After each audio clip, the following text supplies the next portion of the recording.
Welcome to the Poisoner's Cabinet. I'm Sinead. And I'm Nick. And this is your weekly podcast exploring the lives of the great poisoners and macabre murders from across the centuries and creating curious cocktails inspired by the tales that we tell. And it's episode 103. 103, so very close to 2 years. Oh my god, so close to our season finale. Very exciting indeed. How have we managed 2 years? Booze mainly. Cocktails, all the cocktails. Without them, nothing would have happened, I feel. No, that is the secret to a successful podcast. For it is much like the eating of an orange.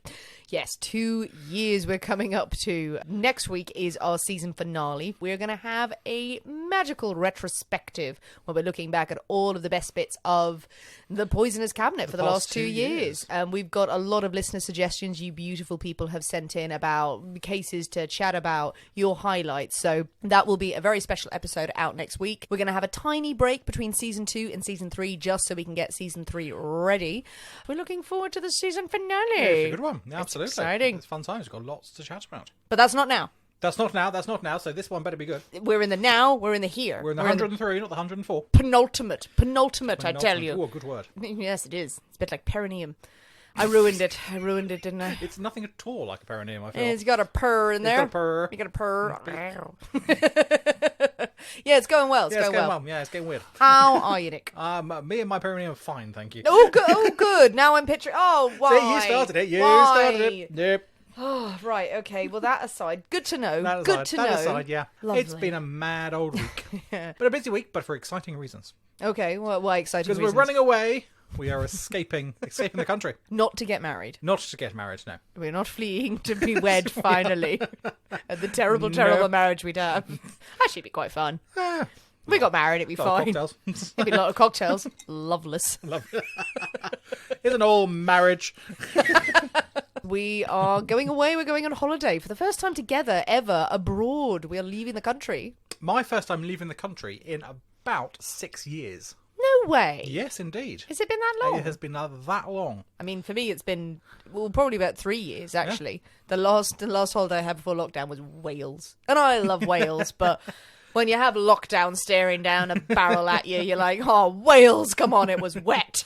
Yeah, so no, I went back through my passport and gone, that's a long time ago. So yes, we're going away, which is very exciting. Yes, we're heading to the US of A, Indeed. Where a lot of you are. We're not telling you where we're going. It's a secret. You'll find out when we're there. If you happen to be there and we happen to pass you in the street, wave. But it's very exciting. Any poisonings this week? Many. Oh, okay. Many. I mean, people, it's been a busy week. It's been a crazy week, trying to get everything ready. And people do just get in the way sometimes. Clearing up loose ends. That's exactly so. This was the week to do it. This was the week to do it, because we'll be escaping the country next week. So. Oh, indeed. Free and easy. Well, speaking of escaping the country because you've poisoned everyone you know, I think it's time for us to thank our delicious Patreon subscribers. Oh, we should indeed. They hopefully haven't been poisoned. So thank you very much to Jane. To Terry K. To Ashley Martin. And to Anne Lasher. All a very unpoisony welcome to you. Wonderful, wonderful, sexy people, our beautiful Patreon subscribers. We've had a special episode this week on Patreon. We had a lovely expert witness with us, the delicious Roanna Bond, because we took a deep dive into cults, didn't we? That was good fun, that. That was good. It was very interesting. It's disturbing. Sometimes you forget how clever your friends are. Yes. Because generally you sort of sit around the pub and you talk about silly things and stuff like that. Yeah, pretty much. And then you get them into a grown-up environment and go, ooh, you're actually very clever. Well, yes, Roanna, our very good friend, is a psychotherapist, is highly trained in dealing with all sorts of... I wasn't referring to you in this. No, none of it. No one sits around going, you know what, Nick and Sinead, really clever they are. They just go, what's gone on with their life? What's gone on? Something's gone wrong there, hasn't it? Yeah, there it is. Looking at the psychology behind cults, and we went into all places. Really good discussion, quite triggering at some points, but it was really good. And we also have another guest episode next week. A little bit of fun on Patreon, but that's the place to be if you want to have just some different kind of content and more stories each week. Well, Nick, are you ready? To drink cocktails and talk about poison? Because I think you should talk about poison, given the week you've had. Or we could end it all by drinking poison and talking about cocktails. No, got an exciting holiday to look forward to. Oh, we should wait. We should wait. So the week after, absolutely. Holiday will be over. We'll be full of despair. Bring on the poison, but not just yet. Okay, well, 1 week's reprieve. Hooray! 1 week's reprieve, absolutely. We'll go with the first one. Hooray, hooray, hooray. We can't possibly have a story without a cocktail in hand. As you know, dear listeners, every week we choose a secret ingredient that is inspired by the tale that we tell, and it will flavour our cocktail of the week. So it's my story this week, my pick, and my classic ingredient for the cocktail is a shotgun. Nice. Excellently cocktaily. I just went on the nose with this one. Yeah, I mean, it's not subtle, I'll give you that. I am not known for being subtle. This is very true. So I'm intrigued about what could possibly be the method of murder in this case. You might be surprised, I might Nick. be surprised. That is very true. Be surprised. Yes. I gave you other options. You screamed at me, and I went, "Okay, fine, it's a shotgun." Yes. But it's not as cut and dried as you might think. It not? It's got a little bit of nuance to it. Right. The shotgun, the infamously subtle weapon. Full of nuance and mystery is the shotgun. As delicate and intricate as a poisoner itself. Oh, someone put on Instagram earlier on, before you reveal what it is. And it stayed in my head. It lived rent-free in my head all day. Just with shotgun. Shots! Are we having those? No, we're not. Oh, bloody hell. No. Why can't we just have shots, Nick? Okay. It's been a long week. All the Sambuca for you. Hey, not Sambuca. What? No. Please, I am not a monster. I want some cinnamon aftershock. Okay. Right. And a shot of Merlot. What? Merlot's gross. I don't know. But No. none of that. None of that. Okay, with shotgun as your inspiration or your ingredient, what have you come up with? Well, actually, something that's another one of the Instagrammy folk has guessed. Ooh. Yes, indeed. So Shots. Not shots. Not shots. Shush yourself with shots. So Can we this have week shots? we can have shots. No, shut up about shots. Okay. I give you shots once and you threw them on your face. Oh, you did on my wedding day. I threw a creme de menthe in my eye.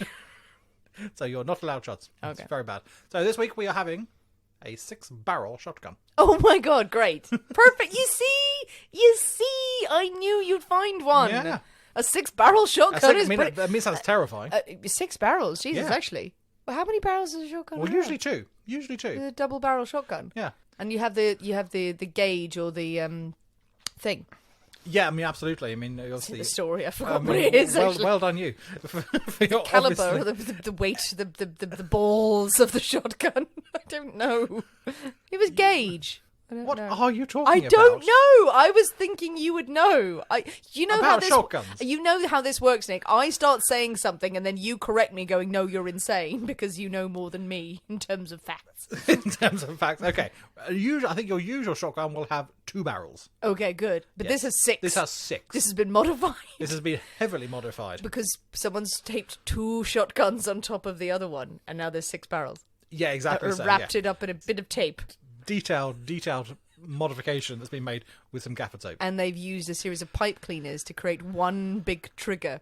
This is very painful. You may know about the gauges of shotguns. I know about how to make a super gun. Excuse me, you're the one who brought up gauges of shotguns. I have not said anything about gauges of shotguns. Look, this is all happening inside my head, Nick. I think it's very obvious. But it sounds exciting. 6 barrels. Ooh, I'm fearing it may be strong. It may well be. Okay, well, without further ado, I think it is time for us to leap into the poisonous cabinet kitchen and shake up a storm. So we'll see you in a minute. We'll see you in a bit.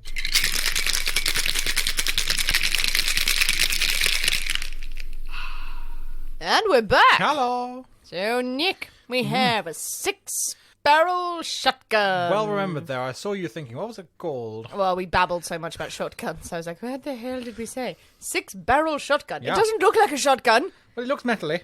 Yes, I will give you that. That's quite a nice touch. Thank you. For one of the rare occasions where we've got the cocktail in... Is this like a mint julep glass? Not a glass, excuse me. Yes. Yes, in effect. Brassish... Copper. Muggy. Oh, copper. Copper mug. Copper mug. So normally you the copper, like the actual copper mugs, you'd have like a Moscow Mule sort of Yes. thing. This is also, like a julep as well. Will be served in one of these. But I don't think we've had this one that you've brought out. This particular vessel? No, No. I don't know if we have actually. No, we haven't. I thought I knew all the secrets of the poisonous cabinet, So and it's many new sneaky things in there. a positively curvaceous Indeed. little copper mug. So yeah, lots of crushed ice in there. Interesting. But you keep going. It's got interesting ingredients. We'll find out. It could be marvellous. Oh, okay. Well, it'd be nice if it was. It would be very nice if it was. All right, should we dive in? We've give got a it a go. straw this Yeah, time because there's of the a straw crushed as well. ice. Merry Christmas. Merry Cheers. Christmas. All right, let's give this a go. Ugh. Ooh. Okay. Oh, I like that. Oh, I like that a lot. That surprises me. Yeah, that's nice. What was the panic? Well, No. I'd shudder to ask, but no, that's a lovely. That's lemony. Ooh, That's ooh. citrusy. That's refreshing. It's always got a nice bit of. Kick to it. Well, yeah, it's got a kick to it. It's got good flavour to it, and nice and cold and long. Oh my goodness! Oh my! Scrumptious. Oh my! I'm really pleasantly surprised by that. This 6-barrel shotgun has hit us like a 6-barrel shotgun. Has hit the target. Hit the spot. Hit the spot. That's very nice. Yeah. Tell me everything. Okay. There's ice. Okay. There's ice in there. Right. We have bourbon. Bye-bye. Bourbon. We have rum. Ooh, oh, okay. We have gin. Fuck. We have sweet vermouth. Jesus. We have some sugar Oh, okay. and some lemon And some lemon. and some Angostura bitters. There's a lot going on. That's That's why I just- wasn't too sure how it was That's going why to go. I feel like my brain is coming out of my ears. I've suddenly gone, ooh, I'm a little... Ooh, that hit, that kicked in. Yeah. So I wasn't sure. There's a lot going on there. So I thought, oh, maybe a bit much. But actually, it's in the really glass. good. But is it just because it's just chilled to perfection of just the ice? You can't tell. Everything's numb. No. No, it tastes lovely. Tastes lovely. So there's bourbon, Bourbon. dark rum, light rum. oh, light rum. Okay, Yep. bourbon, light rum, gin, sweet vermouth, Yep. and bitters. Bitters, lemon and sugar. Jesus, wow. Yeah. It's a lot. It I'm works. shocked. I'm not kidding. I really feel like, oh, it's really hit me. It's a lot of booze. Maybe It's a lot of booze. Maybe if you just said it was gin and lemon and some tears, then I probably wouldn't be feeling drunk or something like that. But I'm like, oh my god, there's a lot of alcohol in there. Do you want a coffee? I might need one. If the story descends into nonsense, Okay. then yes, let's Yeah. jump in. Well, that's delicious. Very nice. Very surprised by that. Very nice Yeah. indeed. But with the crushed ice, with one Yeah. cube of ice, oh no. Yeah, absolutely. If you just drank it like a Negroni or just like on the rocks or even just with nothing, it would be far too much. You would explode. Nothing. Like a Red Who's Hook. doing that? Like a Red Hook or something. You don't have a cube of ice in that. No. But I just thought you were implying you just pour it into a glass with no chilling and just go and see what happens as you sat on the stairs. But with the crushed ice, you have a much lengthier dilution, so it's nowhere near as strong as it would be, obviously, if you had it just neat. Yes. So that would help. Yeah, just neat, then that you would explode. Wow. But yeah, Well, that's delicious. tasty. Well done, Nick. Well done. 6-barrel shotgun. Maybe we'll see what happens. Maybe this is the reason it's called that. Yeah, maybe so. They're like, yes, you don't think it's hit you, and then suddenly, bam! Ugh. Could well be that. Well, with our 6-barrel shotguns firmly in hand, wrestling these bad boys down the street, going to the post office. It's a weird day. That would be a weird day. We're just getting stamps. No one's gonna fuck with me. We have them in hand, barely. Are you ready for a story? Yes, Yay! I think we should. Okay. Well, with a 6-barrel shotgun, it seems to imply some sort of Wild West staggering down the street of, I mean business. But it's not that. Okay. No. Good. Think of shotguns because we are in England. We are in England in the 1800s, and we have a mystery on our hands, Nick. Okay. A mystery. One that would land one of England's most famous tourist attractions in hot water. Oh, Chessington World of Adventures. Madame Tussauds. Chessington World of Adventures was just too Chessington-y. There was too much adventure, not enough world. No. Today we are telling the tale of the Ardlamont murder mystery. Okay. Do you know of this tale? No. Oh, you're in for a treat, Nick. This has everything. Does it? It doesn't have poison, surprisingly, yes. It has a very large Right. shotgun. So we start this tale with a chap named Alfred John Monson. Okay. Now, Alfred had a good start to life. Not much is known about his childhood, but enough is known about his childhood. He was born in 1860 into an upper middle class family. His father was a reverend and he had been the British ambassador for Paris. Oh, very nice. Ooh, for Ferrero Rocher in their house. His mother was Caroline. She was the daughter of a viscount, don't you know? Fancy. So Alfred came from good stock. He went to Oxford University. He travelled as an adult and he worked for a time as a civil servant in South Africa. Now, when he returned to England from his time in South Africa in his 20s, he lived a fine lifestyle. He had a nice house. He had many servants. He had horses to trot about on. But what was a little odd was by his late 20s, his main profession was not living off an inheritance or a terribly, terribly fancy job or a title. He was a mere tutor, a tutor to young gentlemen studying for their army entrance exams. Now, a tutor doesn't earn much. does it? Well, no, probably not. No. No, but yet he's living this rather fancy lifestyle. Alfred was a man who liked to live quite beyond his means. Don't we all? Don't we all? Well, he was racking up debt while he was at it. He was only too happy to indulge in any sort of fraud or money kind of grabbing scheme that would enable him to keep living this slightly, well, it's not a particularly lavish lifestyle. He just seemed to think that he was entitled to have a fancy house and to have servants and to have horses. He was married. He had several children. He would boast at one point that he never met anyone who could not be useful to him. Oh, interesting. But yes, the debts were racking up, and obviously he's not making a lot of money as a tutor, but his luck would change when he was luckily introduced to a gentleman named Major Dudley Hambro. Oh, very fancy. Let's just picture him as a big man. moustache, I feel. Big moustache. Massive moustache. The finest of moustaches. Yeah. Major Hambro was in need of a tutor for his young son, whose name was Windsor Cecil Hambro, known as Cecil. And Alfred was only too happy to provide this service. Alfred may have thought, his luck had changed. We have a major, we have a quite well-to-do family. I'm sure they have tons of cash. Unfortunately, the major's financial status was not much better than his own. Oh, dear. No. Major Hambro had a life interest, it was known, in several estates. He had enough to earn him about £4,000 a year. Which is a lot in sort of, this is what, 1880s? But that wasn't enough for him, and he had mortgaged those up to the hilt, at one point taking out a mortgage for £37,000. Ouch. These mortgages were at the point of foreclosure. He was having to live, the horror of it all, having to live in his rooms in London rather than at one of his fancy grand estates. But it apparently didn't stop all and sundry trying to get their hands on his estate and the wealth locked up in there. People clearly thought they could take advantage of Major Hambro and his family, thinking, okay, well, if he's taking so many mortgages out, maybe I can convince him that I will handle his finances and get my hand on the estate and get hand on money. I mean, clearly the man is mortgaged all the way to hell and back, so probably not the rube that you want to pick out. But so it came to pass that the major was introduced to Alfred Monson, by a chap named Tottenham. Mr. Tottenham. Tottenham was apparently trying to get hold of Major's life interests himself. He was trying to get into the estate and supporting him financially by going, no, I will help you, I'll lend you some money, then you'll give me some stuff, really, won't you?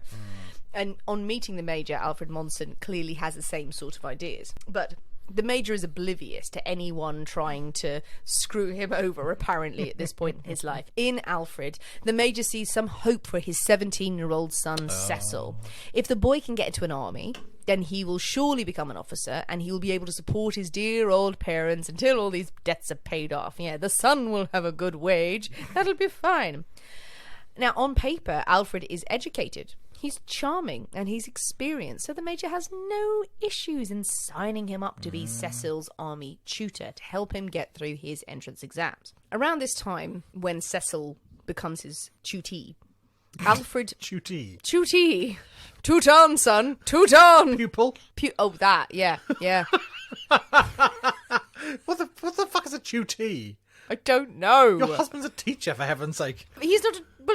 Shut He has up! pupils. He doesn't have, 20 tutees in this classroom. All right, well, let's just firmly establish that he's a teacher and I'm not. That's why I didn't become a teacher. Don't know what the fuck to call the kids. Pupil. Never heard that one before. Right. So when Cecil had become his pupil... Okay. In those days, it was called a tutee. Was it indeed? Alfred has leased a fine country house in Yorkshire, Risley Hall it's called, with his wife and his 3 children. Literally the 3 kids, we hear nothing about them in the rest of the story. They were there and they somehow around. Disappeared later on, like, Daddy, the whole way through. And Cecil came to stay with them. Came to stay so he would be tutored, or taught, as was known at the time. Or pupilled. Pummeled with facts by Alfred. He went to stay in their house. Major Hambro was sure that Alfred would set his son on the right path. He was going to be studying for his entrance exams to the army. Cecil had been a little bit wayward. 17-year-old boy, with parents who were of good standing but feckless with money. He was pretty feckless himself. So this was the right thing to do. Go and live with this good tutor and everything will be fine. And at Ridley Hall, Cecil indeed had the time of his life. Oh, yes. Alfred Monson had no interest in tutoring the boy. He barely got an education from any of the reports that were out there. Him tutoring him to get in the army. Cecil was nowhere near the army. Alfred was doing nothing to help him. What Alfred was doing was presenting himself as a sort of financial advisor to the Major in an effort to get him to hand over some of his details, his deeds, his cash, getting the Major also involved in ever more debt, embroiling him in various financial schemes that would release some cash to Alfred. So the poor Major's getting screwed Poor here. Major. Whereas at Ridley Hall, with the money that the Major was providing, or wherever Alfred was able to get it, there was fine dining, heavy drinking, lots of lovely countryside to explore, no studying to trouble yourself with. Cecil wasn't being taught a goddamn thing. He even allegedly learnt some new tricks courtesy of Mrs. Monson herself. See, an excellent education he's getting. Excellent education in the finer things as a gentleman should learn. You must learn how to drink, you must learn how to dine, and you must learn how to, another technical term there. Another technical term. The tutee became the tutor. It's not long before Major Hambro sort of cottons on that all is not well. All is not good. Bless the Major in this story. He's so stupid and naive. You can imagine him sort of hands on his hip months later of being bled dry by various people. Oh, dear. His son shagging his tutor's wife, drinking drunk nowhere near the army, and the Major going, wait a minute. He goes, no. What little money he has keeps disappearing. His son knows a lot about drinking and shagging, can't add, doesn't know anything.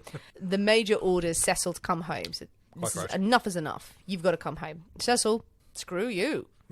No, a great time. Yeah, go back to rooms in London. Oh, how sad. I'm going to stay here in this country estate. The deal is even sweetened because in 1892, Alfred Monson rents a Scottish estate named Ardlamont. Oh. And he thinks this is the perfect place to set up his family, and his pupil can come along for the shooting season. Very civilised. This is what one does. Well, indeed. You'll have your estate in Yorkshire, you'll go to Scotland for the shooting. I mean, this is going to cost a fortune. It's going to cost an absolute bomb to keep all these places going. Oh, details, darling, details. Alfred is only too happy for Cecil to come with him. And that's very kind of him, Take his pupil, as we've established, along with him. He may have been fiddling his wife, and he may be thick as two short planks, but he does have a very attractive trait in that he's going to come into an inheritance of £20,000 when he turns 21. So you know what? He should keep him very close by. Absolutely. I'm sure the wife didn't object too much either. Not at all. She's just. He should definitely come with us. Definitely come. Definitely, This young 20-year-old, yeah, he can definitely come here. Yeah, absolutely. Now, Cecil's age varies in the different reports because when he's first mentioned, which isn't too long before he moves to Scotland, it is said that he's 17. Oh, okay. I think time has passed that he's nearing the age of 21. He's not within a year, but he's getting older. The wife is happy with it. Yeah, well, let's put absolutely. it this way. Yeah. So off the family and Cecil go to Scotland.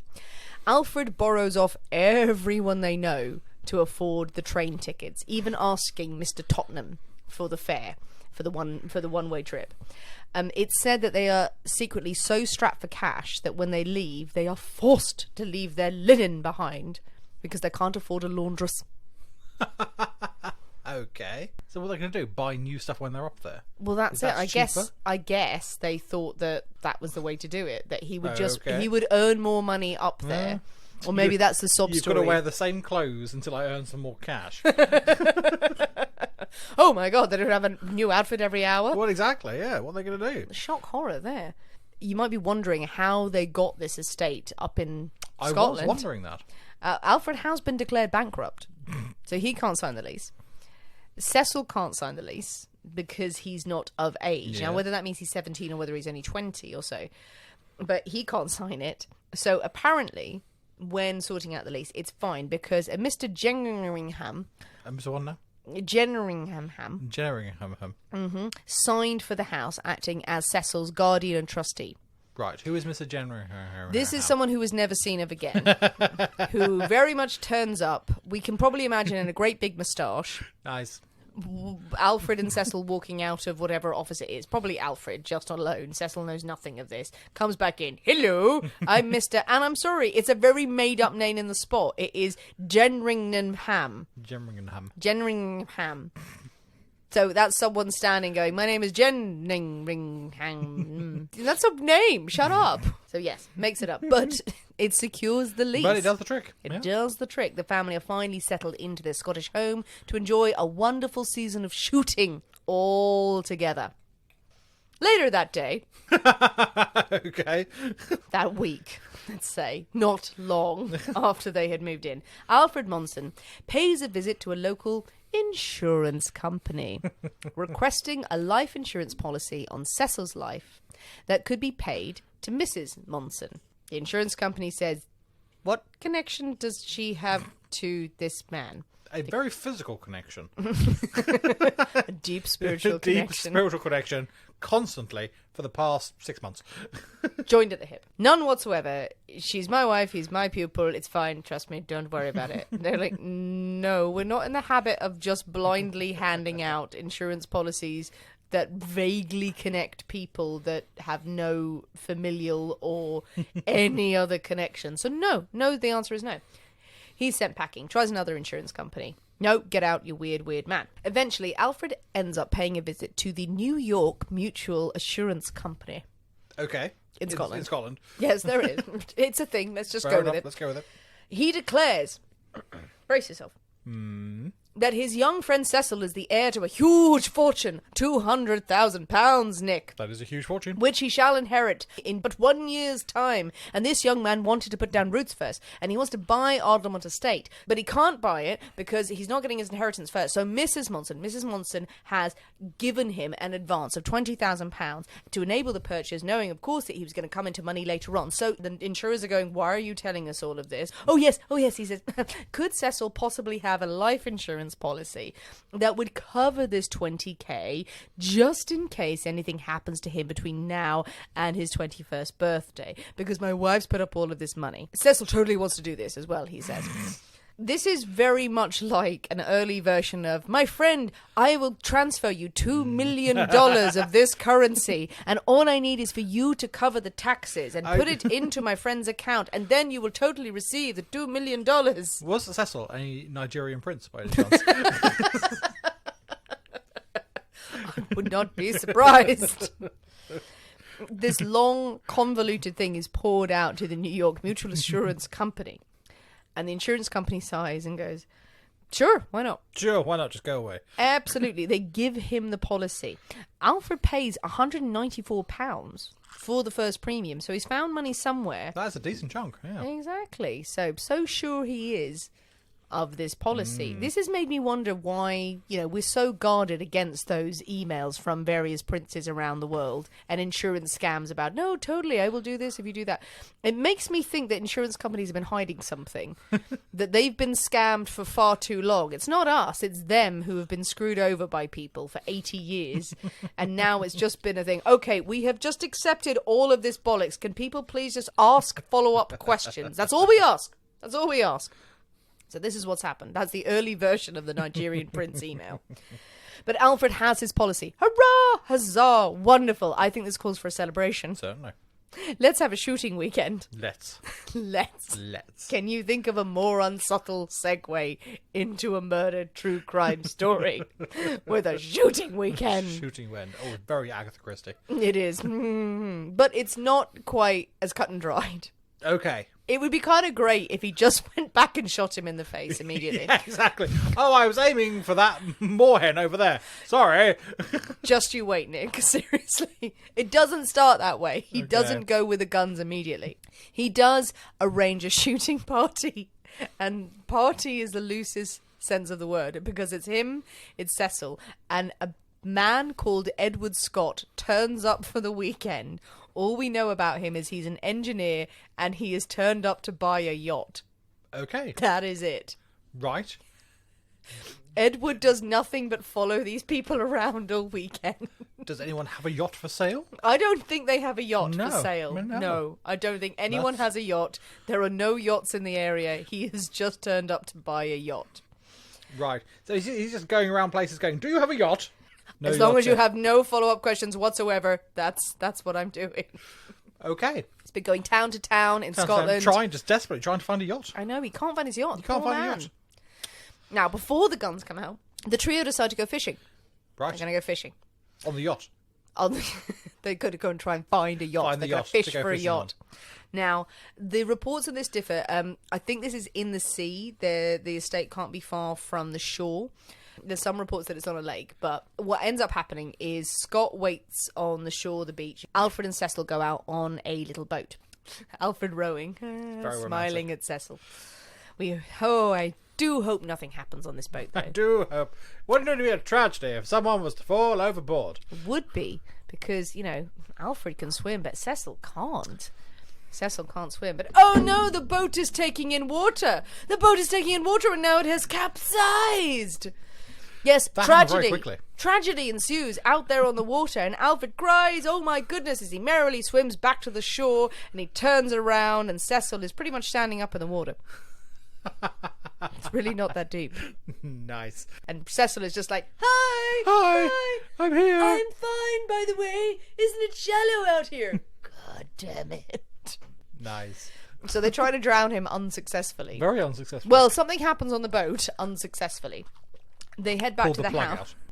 They head back to the house. Alfred claims that the boat hit a rock and capsized. A, what speed was this boat going at? And how big was the rock? It was an iceberg, dead ahead! Anyway, they're safe and dry. Now, as I said, there are different reports that... There was one report that the boat, when it started taking in water and it capsized, that Cecil clung on to a rock. Okay. Alfred still said that he'd hit a rock, but Cecil was clinging onto a rock, and that Alfred eventually came back and saved him. That it was probably so shallow, and the guy was screaming and hanging onto a rock, and he gave it a good 12 hours and went, I really have to save him. Like, he's not going to die. He's getting a crowd now. So. Begrudgingly rowing out, and oh my God. They head back to the house. Cheery, having survived their ordeal. But now they're safe and they're dry. Let's just have a day of shooting. The next day, we're going to go out and do some shooting. Absolutely. That can't end badly. What could possibly go wrong? Absolutely. 10th of August, 1893. The three men went out into the woods on the estate. No yachts in the wood. Hunting yachts. Hunting yachts. Hunting yachts. Alfred was carrying his 22-bore shotgun. Cecil had a 20-bore shotgun. Okay. He's missing a bore. He's missing a bore, yes. I have no idea what that means. Shotgun was loaded with bores. They're very aggressive. I think it's like a gauge. Yeah. Or the weight of it. I didn't look it up, Nick. I didn't look it up. I just assumed you'd know. I know nothing about guns. Oh, pacifist. All Yeah, right. was it a lot of people in America go, it's obvious, this is what it is. Sorry, over here. I haven't got a clue. Well, the Alfred's one is bigger. I remember once, sidetrack, Okay. in a job I used to have. Did you have a shotgun? No, I didn't have a shotgun, but I worked in an office, and the MD came in on a Friday in his pink trousers and Jesus. fancy shirt with his shotgun because he was going to his country place and shooting for the weekend. And it was the first time I'd ever seen a shotgun. Oh my God. And I was like, why have you got a gun in the office? Well, yes, why have you got a gun in the office? Because if someone walked in with a gun in the office, I think, okay, this is going to turn into Yeah. a falling down situation. No, well, I and knew he's that- going to go from cubicle to cubicle. I knew he was desperately posh and had a place in the country. You didn't know that before he had the fucking shotgun in there? Well, I And knew he walks- that, and then he walked with the shotgun, so I assumed the shotgun was something to do with the place in the country. But I still never seen a man with a I shotgun would before. still freak out. I've grown up in the countryside around farmers who walk around with shotguns. I've seen them just shooting shit outside of my house. If someone walked into an office with a shotgun, rationally, I would hide under my desk and go, don't know if you're going to kick off, mate. Don't know. I'm not going to take that risk that you're just posh. No, well, he didn't get off. I know, yeah. So, anyway. First time I saw a shotgun. We should go shooting. Shooting's fun. Is it? Not actual animals, but like clay pigeons. But people, That comes with the rapture, too. hunt them down, the bastards. Anyway, this is what they were discussing. Yeah, anyway, yes, moving on. As they went into the woods, Cecil, Alfred, and Edward Scott, who's just still there. And Yachtman. Yachtman. Yachtman does not have a gun. Oh. He's just walking with them. Do you want a gun? No, I just want to watch what's happening. I don't know what you... Off they go into the woods. Okay.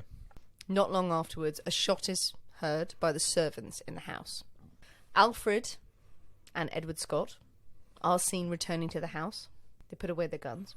Around about 10 minutes go by, and they come out and they say to the servants, "Oh my God, a terrible accident has happened." Okay. Yes, it appears that young Cecil is dead. He is dead, Nick. You know Okay. how? Possibly a gun? He accidentally, tragically shot himself in the face while climbing a fence. That reminds me of Blackout of that. Pretty much what they said. Pretty much exactly it. Because he accidentally shot his face off Right. while climbing While over climbing a fence. That's a bit of bad luck. I like the casual way that they sort of saunter back to the house, take a bit of a break, get their stuff sorted. Oh, by the way, he shot his head off. I would be running in that situation, I feel. Doesn't scream innocence. No, I would be screaming a lot in that situation. On all sides. On all sides. There'll be a lot of screaming going on. Well, the servants go and they do indeed find Cecil lying on his back. A gunshot wound to the head that has shattered his skull. Yeah. A doctor is called to the scene. Alfred claims that Cecil had wandered off alone. And he again repeats his claim. He must have fired the gun accidentally as he was climbing over a fence that guarded a dyke. Alfred, of course, informs his friend Mr. Tottenham. Doesn't call Cecil's parents. Oh, no.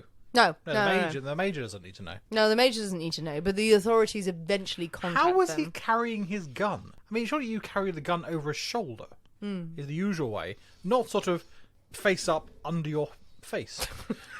That's not the usual way of carrying a gun, I feel. While climbing, in my very, very limited gun-related experience, I don't think you walk around climbing a gun with it pointed at your head. I think that seems to be like lesson 1. Do not point the gun at your head. I mean, even you know that. Even I know that, and I've never shot a gun before. You know, you might go shooting. They go, the most important thing is to point the gun at your face all the time. All the time. To make sure you don't shoot it, because you're not going to do that. Terrified of the gun. Cecil is a bit stupid, to be fair. Sorry, no one's that stupid. He didn't complete his army training because Alfred didn't train him up. So maybe he was just like, guns pointed at your face constantly. Go on, Cecil, go. Climb that big rickety hill. I have questions about that. Must admit, I have questions. I don't blame you. I don't blame you. A doctor arrives at the scene and, of course, accepts the story of accidental death. Absolutely. No questions asked. Absolutely. He shot himself in the face. That's fine. Poor Cecil is buried a few days later. But the authorities are not convinced. Good. No, they have questions. This doesn't seem to add up. Everything that you've said. Someone is climbing, walking, suddenly shoots himself in the face. They need to ask questions. And the behaviour of Alfred and this mysterious man, who has since vanished, by the way. Ooh. Edward Scott, gone. Found his yacht. Sailed away. across land and sea. Yeah. Enya yelling in the background. Yes, the authorities have questions. Especially when they discover that Cecil's life had been insured but a few days earlier in favour of Mrs. Monson. They also hear about the boating accident. So they go down and examine the boat that was taken out. They do find that a hole had been cut in the bottom of the boat and a cork had been put in it. So, you said unplugged it? Yeah, they unplugged the boat. Literally. Oh, dear. And also, all of this business, the men had not said a word about Cecil's death until they had cleaned and stored their guns. Does not scream innocence. Not at all. And they even have claimed to some people who were on the scene that they weren't even carrying guns. No, Cecil was the only one with a gun. The young man, yes, he was crazy for guns. We had no guns whatsoever. So as I said, Scott has disappeared at this time, so there's no way of accounting for his testimony. He just completely disappears. They decide to exhume and re-examine Cecil's body. Dig him up. dig him up. Dig him up. No scorch marks around his face. Distance blasting. Also suspicious that the wound may have been made by a higher caliber weapon. Ah, that'll be it. So the 22 The 22 bore and the 21. versus the 20. Oh, we don't know what that means. But it sounds impressive and very important. Oh, no, Batman. At the trial, Alfred obviously pleads not guilty. And the press are having a field day. So there's so many details about the press that I couldn't actually fit into this story. Everyone is speculating at this time on the press. There is a country estate murder. It's a mystery. There's a missing person. Someone has been shot. A young, beautiful man has been shot. The press speculate. They're going crazy. Edward Scott was a woman in disguise. Woman in man's clothing. That was it. She was running away. Was it the missus? Or maybe it was Mrs. Monson? No, she's around. Oh, she's around. Oh, boo. She's around. Apparently, she aims a pistol at someone when they question her too much. No one questions that at all. In the courtroom? No, not in the courtroom. Someone goes to the house and says, could this be Edward Scott? They hold up a picture and said, that's my dead brother. I'll kill you. Literally, that is the only line I could find in it. I wasn't going to include it in the story because it was so bad. No, they claim that Edward Scott is a woman in man's clothing, a nobleman trying to escape the spotlight, is a prisoner, a valet, a gentleman's valet, a bookie, any of these people. Journalists claim that Monson had actually been hypnotising Cecil. Nice. As the tutor of this sort of lovely, delicious Victorian kind of age. All that money going on pocket watches. Exactly, yes. Hypnotising him that he would do his bidding. That was it, yes. And he bid himself to shoot himself in the face. All manner of theories and hoaxes surround this case. The press is in full manic form. People are so fascinated by the case that there are young men who dress up as lawyers just to get into the trial hearings. Oh, God. That's dramatic. How many lawyers do you have? Why do you have 15 lawyers? We'll sit at the back. It's fine. Now, at the trial, the prosecution argued that the blood around Cecil's body indicated that he had died in a different location, that it had pooled beneath his body.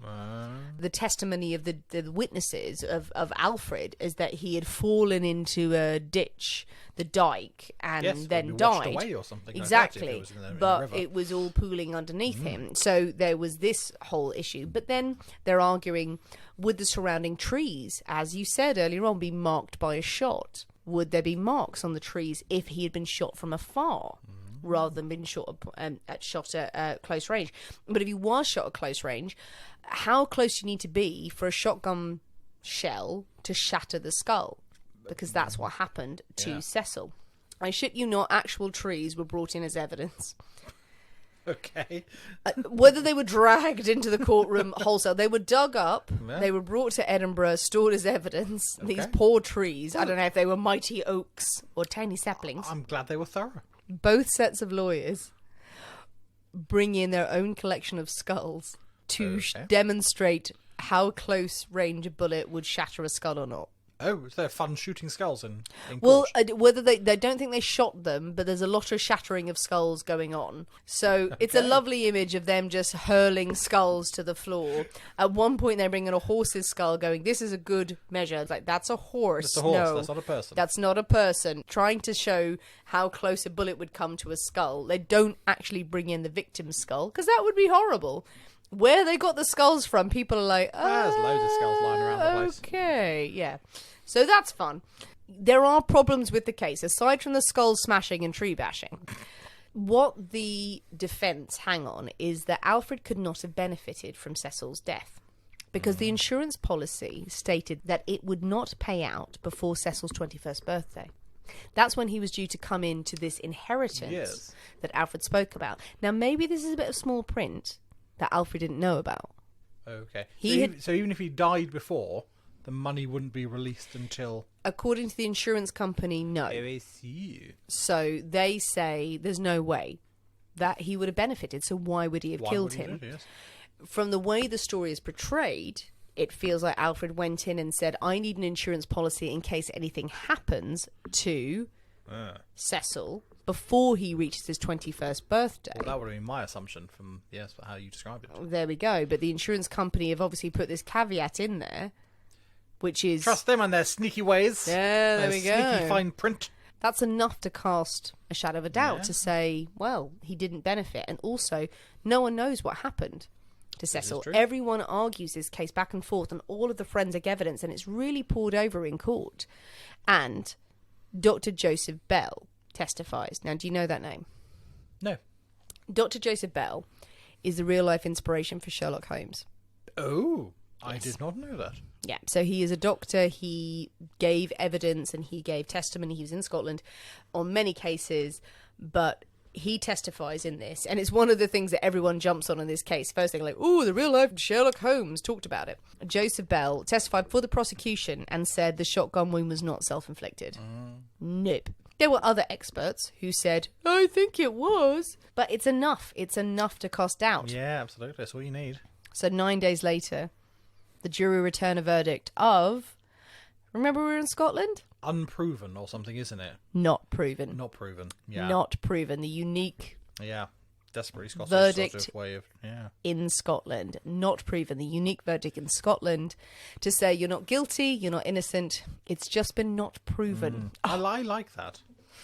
I like You that. like this for this, don't you? Yeah. No, I think that's good. For the purposes of our story, yes, not proven. To me, I think it's pretty bloody obvious that he killed him.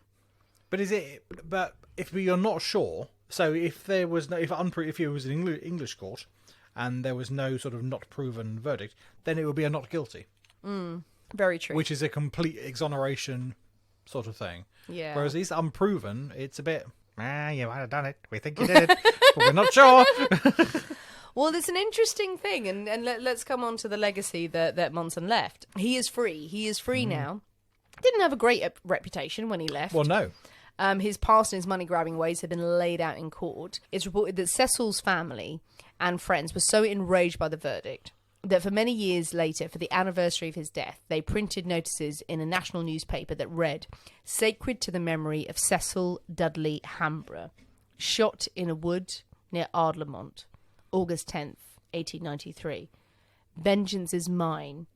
I will repay, said the Lord." Ooh, that's very dramatic. It's very sort of passive-aggressive kind of... It's quite aggressive. I don't know if passive is. It's quite aggressive. It's quite aggressive. I don't know. It's passive-aggressive. It's like, you bloody did it, you bitch. You know, we've seen other things with like headstones saying they killed me, but Alfred made the most of his unfortunate fame, and this is where I think, even though he's an absolute shit, there's parts of you who'll go, "Oh, that's quite good." You sell it to the local papers and he things. absolutely he did. Yeah. He was paid £40 to give a talk. It's not just the local paper, to give a lecture about what happened to him. Paid £40 for one appearance. He didn't turn up to it. He ended up giving this talk in the Westminster Aquarium. Okay, Which is an interesting setting, it's isn't a it? curious choice for a lecture of that variety. Someone was shot in the face. Here's a shock. They were recreating the dike over the stream. Oh, that was it. Yes. And also what happened in the boat. Yeah. Rather brilliantly, though, I love this, and the details on it are so scant, but it's true. He secretly went on to team up with a hypnotist, theatrical producer named Morritt. And they devised a plan where Morritt put out adverts in the local paper saying, "I challenge Alfred Monson to come to my hypnotist show and prove his innocence, and I will prove in front of everyone whether he is guilty or whether he's innocent." And he turned up because obviously he's in on it. Yeah. And then he sat on stage, and then under hypnotism he was asked, "Did you kill the man?" And he said no. Of course, it's proven it. But they basically made a show out of it. Nice. They made a theatrical show out of this. I think they had about 2. I was going to say, it's not the sort of thing you can do a night after night. No. Really, is it? They did not think it through. They did not think it through. Repeat performances are tricksy in that, on that one. Edward Scott did re-emerge. Turned out to be a person called Edward Sweeney, who was a bookmaker. There's also a report that he got in touch with Mr. Morritt himself, and it seems like Alfred has all of these things, like Tottenham and Edward Scott, who turned out to be Edward Sweeney. They were all probably working together on the same network. Yeah, Edward Sweeney ended up talking to Mr. Morritt and having his own show, which has some bizarre, completely nonsensical setup of him sitting on a chair that is suspended. Nice. And it's tipped forward, and then a shot is fired, it all goes black, and then he's not there, and the chair sort of tips forward. And he disappears. And it's like, what context is there for you turning up? Nobody knows. Maybe it was just a job. But did he ever find his boat? That's what I want to know. He never found his yacht. Oh, boo. One day, actually, the lights went black, and then a yacht was there. It was like Bullseye, an early thing. Bum, bum, bum, bum, bum, bum, bum. But one slice of fame post-trial that did not please Alfred Monson was, as was the style at the time, his appearance in Madame Tussauds. Oh, nice. You mentioned it at the beginning. Right at the beginning. Right at the beginning, a waxwork model of him turned up in Madame Tussauds. Alfred took offence at this.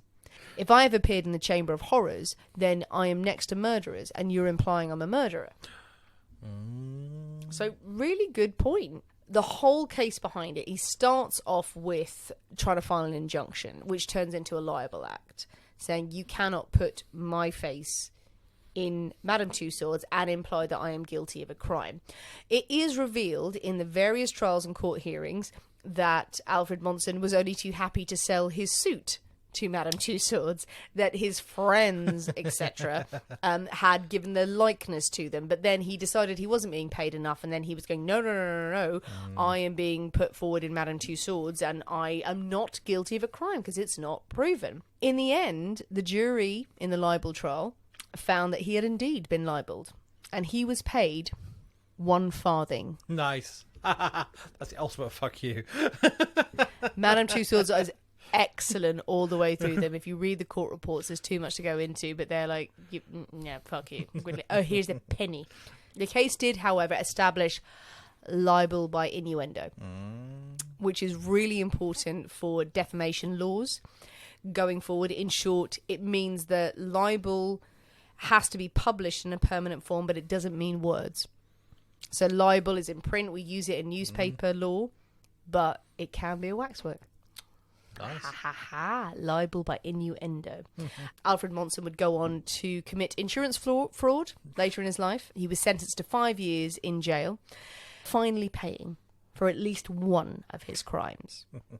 But that is the story of the Ardlamont murder mystery. Very good. Well, it is a mystery. It is indeed a mystery. Sorry, I'm just drinking my drink here. Anyway. Delicious. It's a mystery. It is a mystery, indeed. Is it a mystery? Well, I mean, assuming he did it, you must assume also that he has entirely misread the insurance. I think he probably has. He's made a huge error on the insurance policy and not noticed this little clause or something. Yeah. But then also, surely, that money must have become available when Cecil would have become 21. So, like 4 or 5 years later or something, that money must have been therefore Well, do you think he was available. playing the long game? Is that what you're saying? That's the thing. But that money must have gone somewhere. I think if he was convicted of a crime, it would probably invalidate it. But he wasn't. He wasn't convicted of a crime. It was unproven. So... But to his wife. Yeah, it would have gone to his wife. It would have gone to his wife.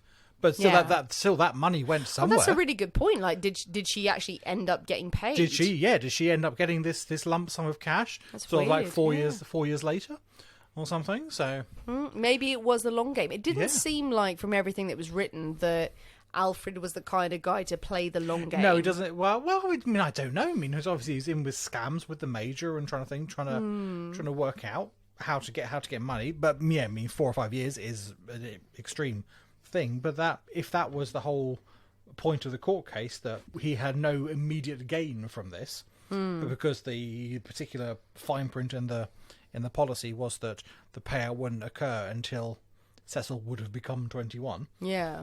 Then he would have become 21 at some point. So that money must have been made available.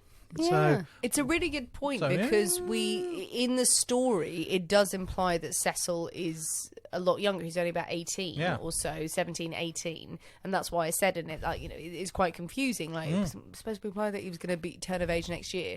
It did strike me that Alfred thought that he was getting a bridge between him and the 21st, because he knew that Cecil would come into an inheritance when he was 21. He knew he'd come into 20 grand. He just sold it to the insurance company. He's coming into £200,000. So I need some insurance. If anything happens between now and then, you need to pay out right now, because my wife has put up some money and she's relying on him coming of age.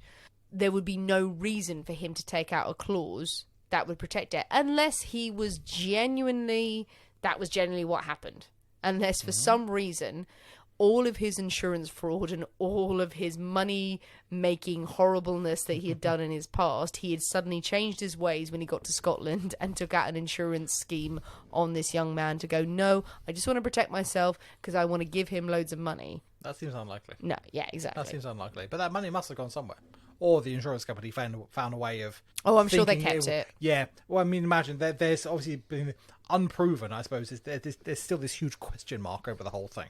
So Well, maybe his dad kept it. The major kept it. He went to the major, or the insurance company went, no, there's questions about his death, so we're not paying out. But yeah, but yeah, most intriguing. Yes, I think he pretty much definitely shot him in the face. I think it's probably more than likely. Yeah. That there was definitely a shotgun to the face moment. Oh no, he fell down. Yeah. Oh no. I mean, because the shotgun is going to do a horrendous amount of damage. Yeah, that's going to... I mean, it's going to do a lot of unpleasantness. To the face. Yeah. And it must have been at some distance, otherwise there would be no face left. If it was really close up, sort of as if I'm carrying it and I tripped or something like that and it's gone off, you would not have a head. Yeah. At that point. There's not much detail. No matter the caliber, you would just... Yeah, there's not much detail on like the extent of the injuries. Definitely his skull shattered. It was noted that the doctor who examined the body on the scene had never seen a shotgun to the face before. So I don't know whether that meant they were just vomiting profusely. Yes, because there is no face left. And crying, going, oh my God, I or would not have been able to, would not know to check, okay, if there has been this, there would be scorch marks on whatever's left of the skin, and there wouldn't be this much explosion. I don't know. Yeah. Definitely the skull shattered, but that was the point, is I think it was enough of a, okay, there's no head left is different to for sure. Joseph Bell saying no. This is from close to long mid range. This is a distance. This is not under your chin shooting. Yeah. This is at a distance. This is someone taking aim and shooting.